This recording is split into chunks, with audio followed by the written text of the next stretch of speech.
2015. gada 1. janvāris ir nesas izmaiņas bērnu vakcinācijas kalendārā. Sākot ar šī gada sākumu, visi mazuļi var saņemt vakcīnu pret rotavīrusu par brīvu.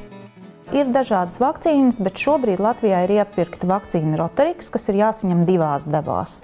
Un tātad vakcīnas zāļu apraksts nosaka, ka vakcīnu var dot bērnam no 6 nedēļu vecuma un vajadzētu pabeigt līdz 6 mēnešu vecumam.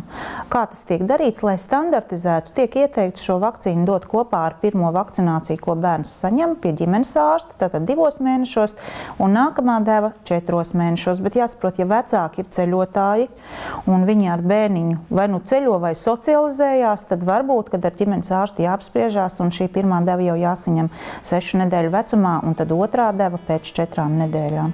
Tad tas būtu mans ieteikums, jo bērniņš būs ātrāk pasargāts. Rotavīrusa vakcīna ir vienīgā vakcīna, kuru bērniņš nesaņem kā poti. Tā ir šķidrā veidā uzņemama caur mutīti. Tāpat vecāki vēlas zināt, kā ir ar blakus parādībām, kuras var nest līdzi rotavīrusa vakcīna, vai tādas var būt un cik izteiktas.